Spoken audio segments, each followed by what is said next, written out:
Hello, everyone. Welcome back to End Zone Scoop. I'm Liz Bandari, and these are my lovely co-hosts, Shona Duthie and Dana O'Gorman. Ladies, how are you guys? How good is it that we now have the season back? It has been an interesting start, right? like honestly, it's been quite eventful for just 2 games in.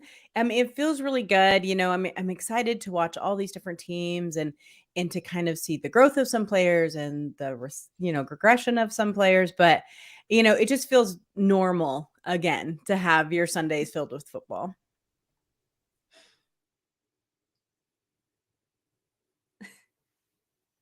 Yeah, absolutely. It's so fun, and like actually got Andy into it a little bit more this season because he was like totally not into it last year, and I tried really hard to get him into it. And then I was like, "Well, let's just watch Red Zone, and we'll see how it goes." And he was like, "This is so fun! It's like goal after goal. It's like touchdown after touchdown." But yeah, we'll get you there. Love it, love it.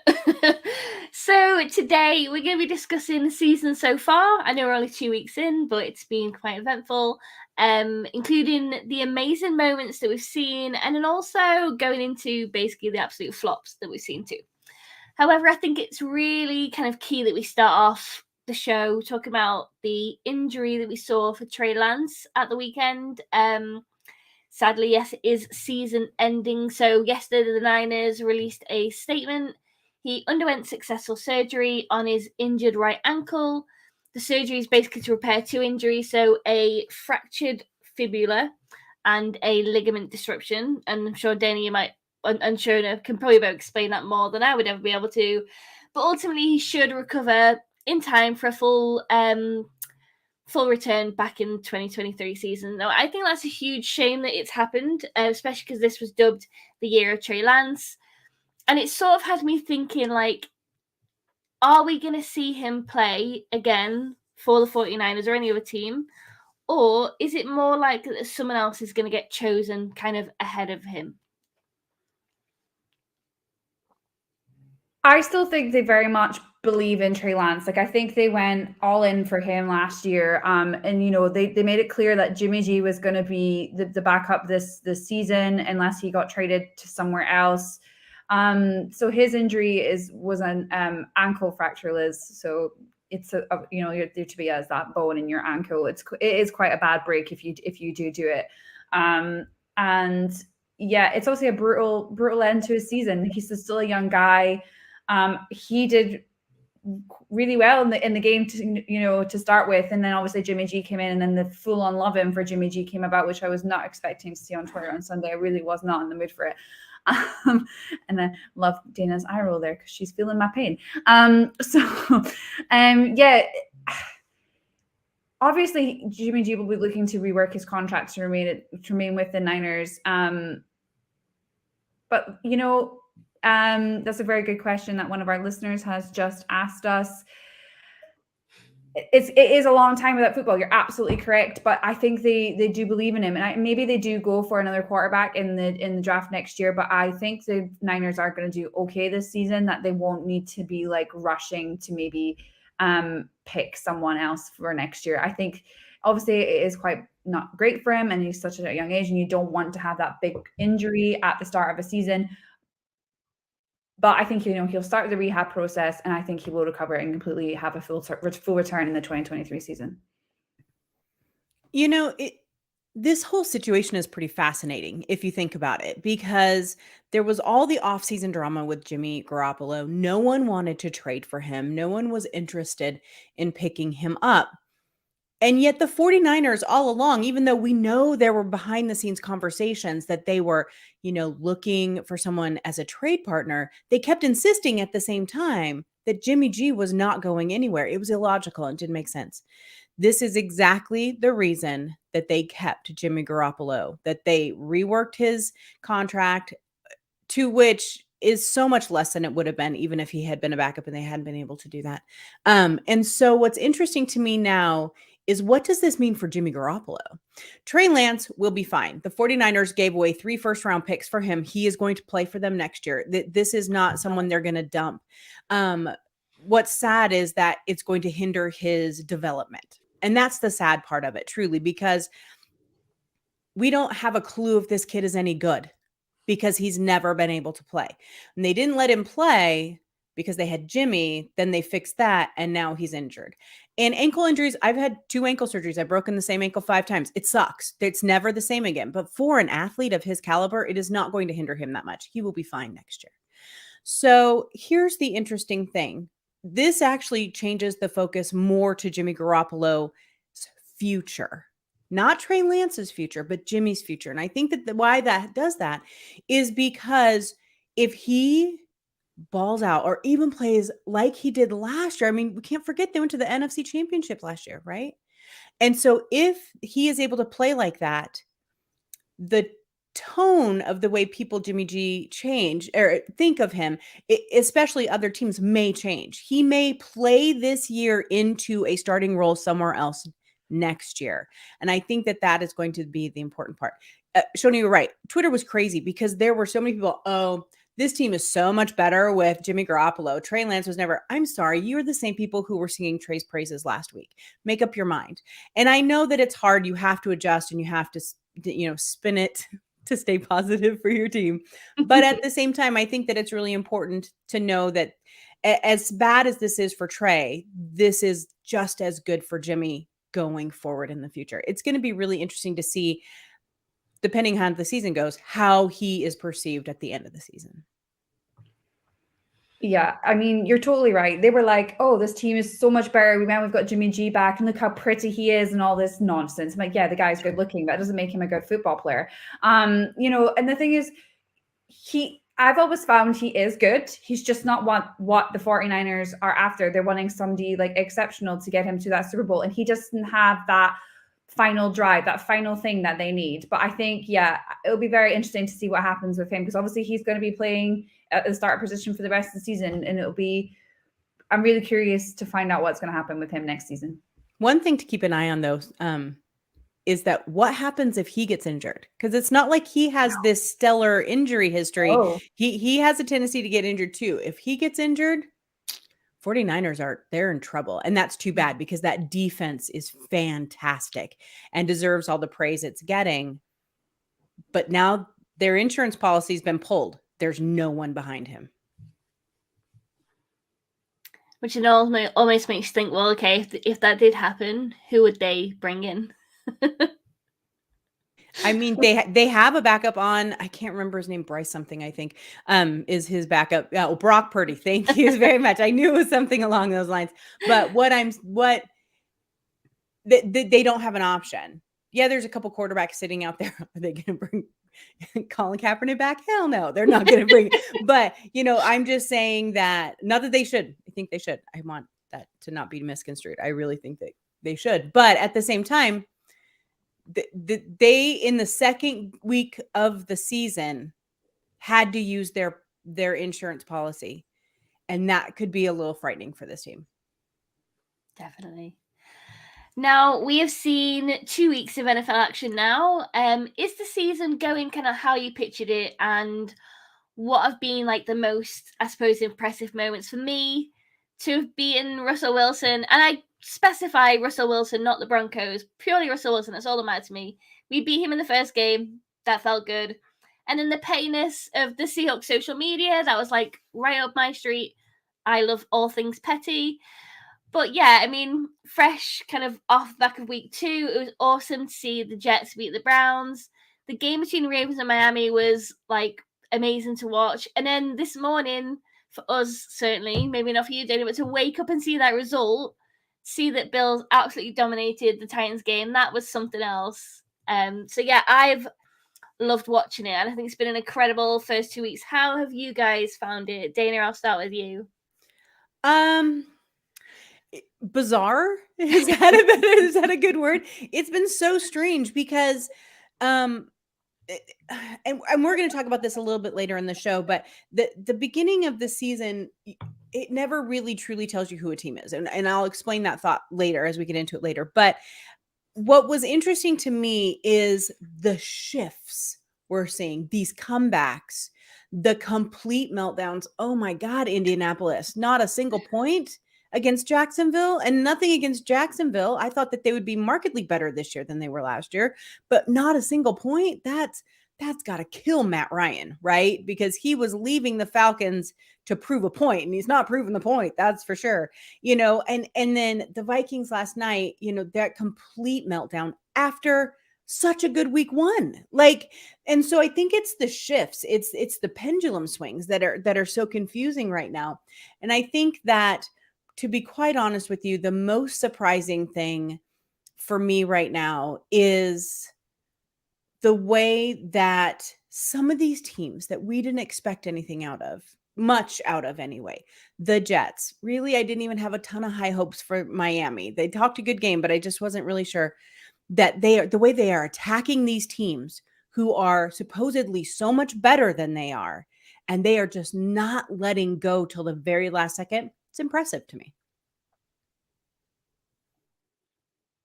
Yeah, I completely agree. I think you got to give some credit to the Browns to how bad they were for letting a 30-17 lead go in the last 90 seconds. But kudos to the Jets for continuously attacking, like you say, Dana. And these teams have a new.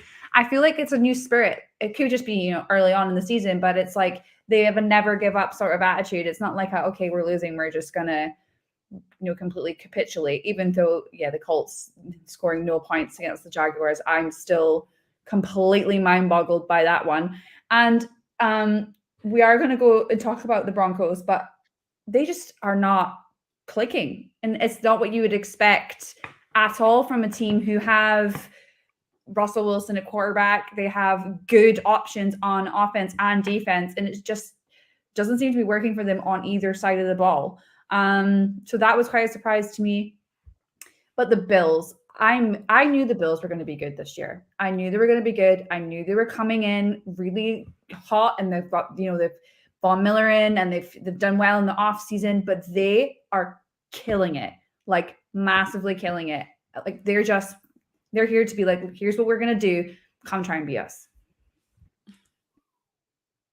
Yeah, I think they are going to be one of the most exciting teams to watch this season. And kind of what you guys said earlier about Jaguars, I went to an event kind of in the off season with their team, and they were pretty fired up. And I think they were definitely going to be a team to be watching this season. I don't think they were going to be the flop that we've seen of them in the past. So I think they're going to be an exciting one to watch for sure. One more thing too, before we move on to our next topic, I want to talk just a little bit about the AFC West in general. So we talked about how good this division was going to be, right? And it's been talked about ad nauseum on how good they are and how competitive it's going to be. And what has been fascinating to me is that in these first two games, we have seen all of these teams, well, not all, we are going to talk about the Broncos, but we've seen the majority of this division play amazing football and play complete crap football at the same time. It's like we have been able to look at it and see all their strengths and their weaknesses just in 2 weeks. And it's been amazing. The Raiders are a perfect example. They had that game against Arizona won. It was done. Kyler Murray looked like a disaster on that field, right? And then they just let it go. And kudos to Arizona for coming back. I mean, they managed to make that work, and that was impressive. But that game was more of a breakdown from the Raiders and the Chiefs. We saw some little question marks from the Chiefs, which you don't expect. And I think that just goes to show what I was mentioning before, that this pendulum, you can never, ever count anyone out till the very last second. I did it. I had a tweet that did not age well. I was like, okay, Seattle is not playing well in this game. We expected that for a whole season, but I'm really enjoying the Rams letting the Falcons come back and Arizona getting murdered. And I was like, okay. And then at the end, I'm like, I have to take that one back. Sorry, because I jumped the gun. And this season, I think if anything has proven that we cannot jump a gun on any game. Yep, 100% agree. So we talked about some of the positives. Let's talk about these absolute flops. There's definitely a couple of people we can mention here. It's like Tom Brady, Kirk Cousins, Coach Nathaniel Hackett. Where do we even start? Shona, why don't you kick us off? I think I want to say that the fairy tale down in Denver has killed it early. You know, the clock has already struck midnight, and I wish they knew what midnight meant in their, you know, clock management woes, because I don't even know if they can tell if it is midnight or midday. I feel as though as well, for paying a guy that much amount of money as Russell Wilson, you need to give him time to be on the ball and make those fourth down decisions. That's what you paid him for. Or your third down decisions, and to go for like a field goal twice in the last two games is, yeah, I don't know. I think if you're going to pay somebody that much money, you trust him to make sure that he's going to get that drive down to offense for you. I think he's, you know, still saying that he is going to do all the play calls. And I mean, to me, they're actually lucky to even beat the Texans at the weekend. I didn't think that game was good at all. I thought from both sides, it wasn't very good management from either coaches. But they're costing a lot of penalties, 4 delay of games. That's a nightmare, like in your first two games of the season. Then they had 2 against the Texans and 2 against the Seattle. So that's 2 in each game. And then they had a last timeout on the second half on Sunday with 7 minutes, 38 seconds left in the game because they couldn't get organized. And you just think, what is going on behind the scenes that it's such a mess that you're not getting this right? Because, you know, you're coming in as a head coach, you've got to make sure these decisions are on point, and you're making this choice. So you've got to get organized, you've got to get communication better, you have to tighten up this process, because otherwise the Broncos are going to go up against teams who will punish them for this. And it's all, and it was seen against Seattle. I've always said I don't think Seattle's going to have a good season. I was surprised we even beat the Broncos, because they knew what they saw the Broncos' weaknesses, and they utilized it. And it'll be bigger against teams like the Bills, against teams like the Chiefs. You know, if they come up against these bigger teams and the bigger guys in defense, it's going to be a massive problem for them. Yeah. I do want to talk about the Broncos a little more in depth, but I also want to mention some of these other ones. I think we're seeing a lot of early season mistakes from people we don't normally see early season mistakes from.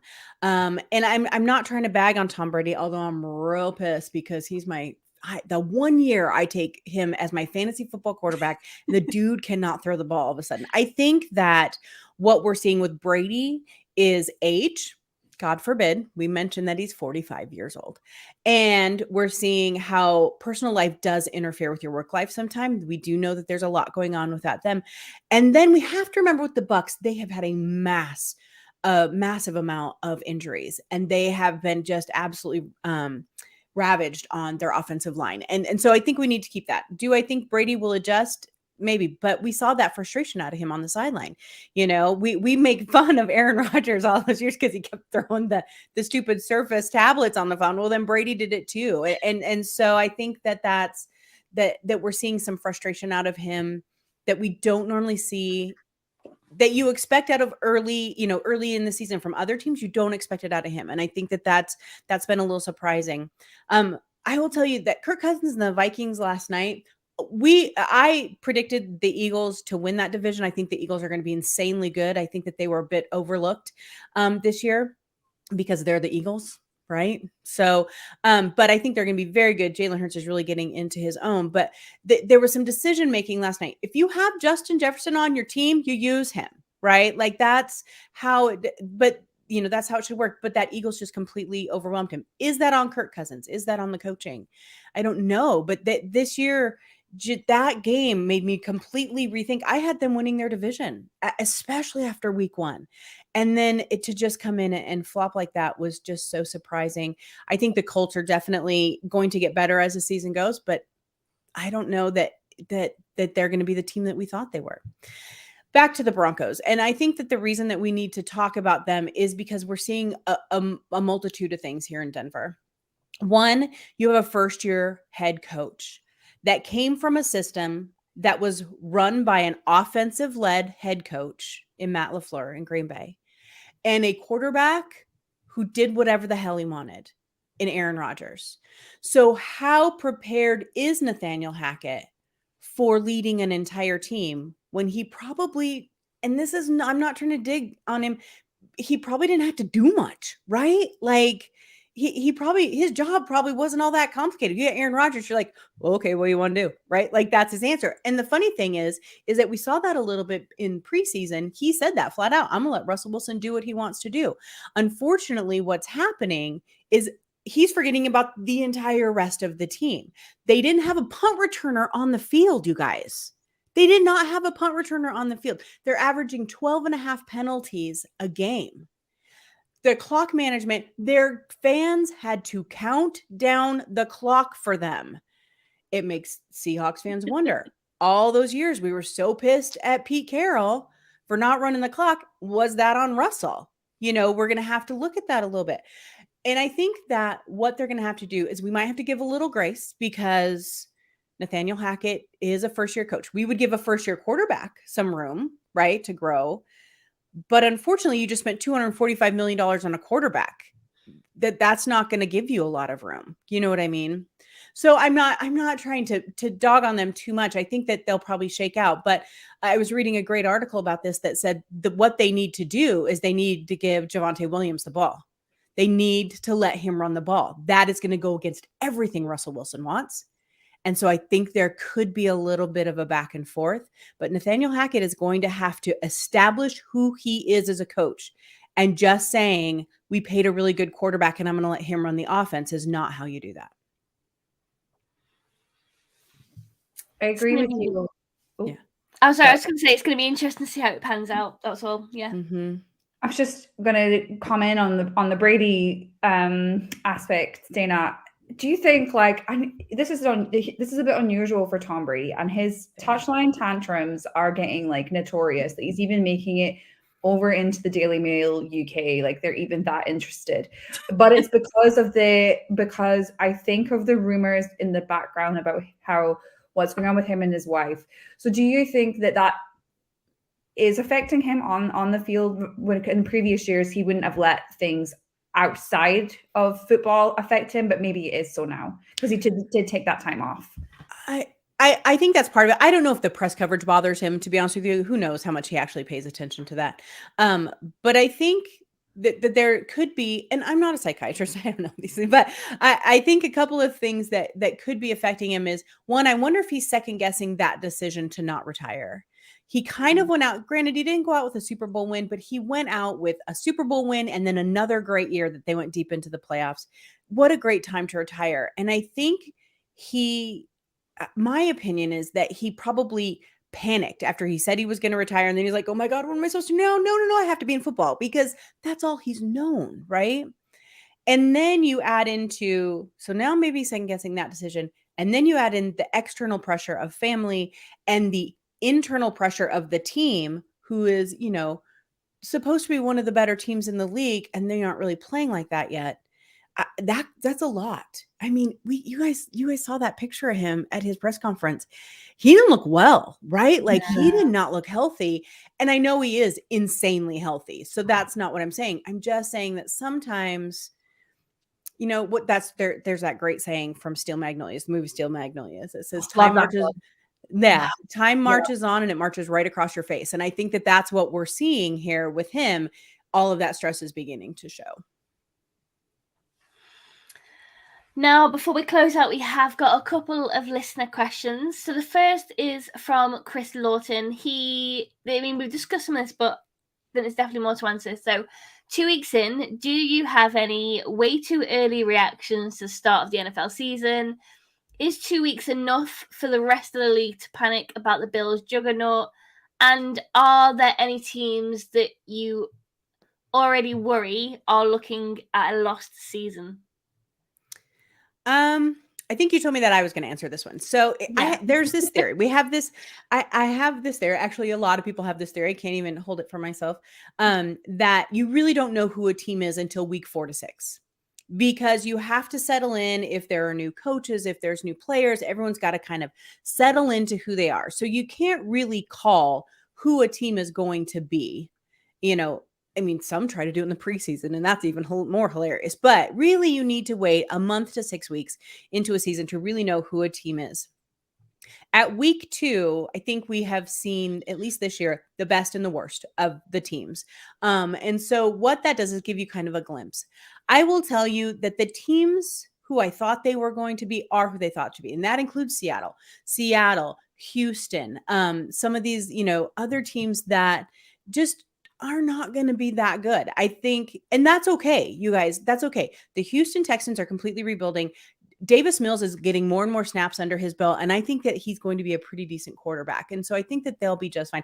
And that rookie running back, Pierce, oh my God, I think he's going to be a star. But it's going to take a minute for that one. New coach, all of that. The same with Seattle. This season is a rebuilding season. Everyone knew that. No one expected much. And so I think that we're seeing that. They're going to win some games, they're going to lose some games, and we're just going to ride that roller coaster.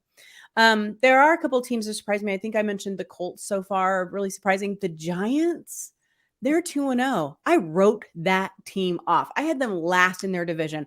I thought for sure, this was my prediction, Jimmy Garoppolo was going to end up the New York Giants quarterback by week 4. Well, obviously that is not happening now, but I still would have stood by that a week ago. But we are seeing that team comes together, and it all hinges on Saquon Barkley staying healthy. I really, truly believe that. So we'll see how that goes. And that's no shade to Daniel Jones. I don't have a lot of trust in him yet. Maybe by the end of the season we will. I'm not sure. But I think that everyone needs to kind of slow their roll a little bit. Give it a few more weeks. Let some of these teams settle in. And the next few weeks there's some hard schedules out there for some of these teams. It gets kind of gross for some teams, and other teams it lightens up a little bit. So it'll be interesting to see how they react to those type of schedules.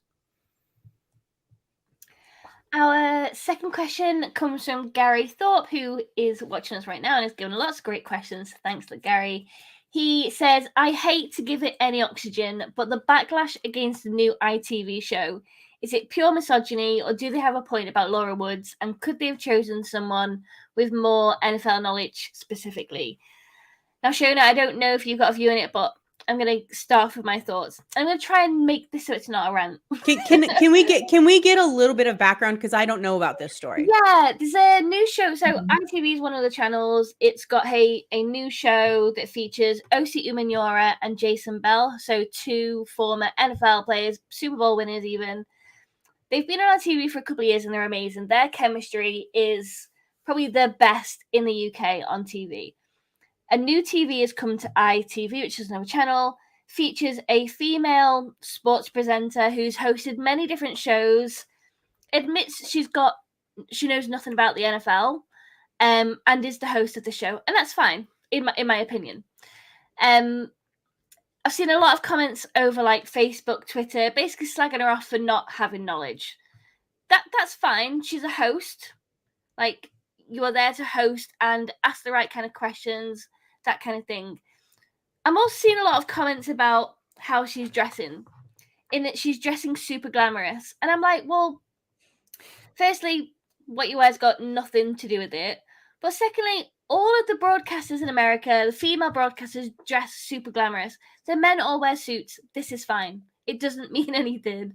But I think the thing to remember is that, this is a show on a channel at a time that is trying to bring in new audiences. She is the host. She's there to guide the conversation. She's there to ask great questions. It's more on Jason and Osi to bring in the knowledge and the detail. And like I say, it's a new audience that they're trying to go for. So it's, I think, as a watch or whatever, that's the point to remember. This show is aimed at a new audience. If you're a loyal fan who's been watching since the 80s, it's probably not really a show for you. I've seen a lot of things as well, like Sky Sports is another TV show we've got in the UK. And last week, so week 1 even, had Jason Bell, so again, the Giants Super Bowl winner, and Phoebe Schechter. And there was comments across Facebook and Twitter that apparently Sky Sports is being woke, all because they've got a female presenter on the panel. Now, that female is Phoebe Schechter. She has played American football at high level in the UK. She has coached for the Buffalo Bills. She has absolutely every right to be on that show talking about the game. Again, this is one person's lack of knowledge coming out comments. And I think sadly for the last 2 weeks, all I've seen across Twitter, Facebook, whatever, is a lot of hate towards women in sports, which is extremely, like, I think for all of us, super disheartening. It's like, if we're too serious, we get told to lighten up. If we ask a fun question, we get told we're a joke. If we have resting bitch face, we get told we're a miserable cow. Like, you just can't win. Can't win. I've actually not watched the ITV show purely just because it's not aimed for me. Like, I'm not a new audience, so I haven't tapped in on it. I did watch it a little bit more when Mark Chapman and was on it with Jason and OC. I felt like that three, the chemistry they had is a bit unrivaled. To me, it didn't really work that well when Dan Walker took over last year either. And I just think, unfortunately for Laura, she's now had to try and come into this role that Mark Chapman made so great for people, and it's not working. I know Dan got criticism as well last season for it, but obviously it's not going to be as bad because he's male. But yeah, I don't know. It's hard to know because I can't really comment on it much because I haven't watched the show. What I did say when I did hear that she was appointed as the host, what for me being a female in the industry, like previously, is I feel they hire people in these roles who are already big names in other sports because they're like, oh, they can do it. And I don't necessarily agree with that. I think they should maybe hire people who, I'm not saying myself, although I'd love to host a show, but like somebody who like actually is knowledgeable in it, like more knowledgeable. Laura's a great host, don't get me wrong. She's fantastic at her job. But I think if you want to try and make it to a new audience, you're going to still have to get the old audience on board. So they tell people about the show. And that was my issue. I felt like it felt a bit like we're just putting Laura in because we know she's a good host in other sports, so she'll do it. And she says she's been an NFL fan for years, so that works. And it ticks our boxes. And it shouldn't be like that. It should be a bit more ticking your boxes for the right reason. Why not have Phoebe host the show? She would be perfect. Yeah. There's so many who would be great. Can I ask a question? So we are getting used to female sports, commentators and hosts and refs, and like this has kind of become the norm. It wasn't for a lot of years in the United States, but really over the last, I would say 5 to 7 years, it's really just become like you don't even think twice about it anymore, right? For soccer, do you guys have a lot of female commentators for your soccer leagues? You know what? You can't even get started on that. There's been some ridiculous stuff. Okay, around but that. no, that's my point. That's my point. Is that this is something NFL is new-ish over there. It's not new for everyone, but it's new-ish, the size of it. Soccer's been there forever. If women can't even get in on the soccer side of it, that's been there forever, and these women are playing these games, and they're in these, the Women's Premier League, and you're doing all of this, how do they expect, women to be accepted in football? I will say this, though, on the second hand of it, this woman who it sounds like she's well-known. It sounds like people know who she is. That might be enough of a draw to bring in some new people. It's like, oh, well, we like her. We trust what she says, that sort of thing. But at the same time, you have to make sure, and I would assume this is what she's doing, that she's learning on the fly as fast as she can, so that then she can, have meaningful conversation. Because if you just have someone there asking the questions who can't participate in the meaningful, conversations or analysis or whatever it may be, they will be dismissed. And that does nothing but hurt everything else. So it sounds like the UK is maybe a little behind the US in this aspect of this. But I like that they're at least trying. I like that they're at least trying to bring that in a little bit, because there are 49% of football fans are female, and they cannot forget that. Exactly. That's it. Yeah. Exactly. Well, guys. Oh, no, Sharon, I think you might have something more to say. Oh, no, it's fine. I could rant about it until the cows come home. But I think that's part of the problem. Fair enough. Well, guys, thank you, ladies, for joining. Thank you for our listeners and watchers for coming along. Be sure to follow us on social media at Endzone Scoop. And until next time, Thanks for watching or listening.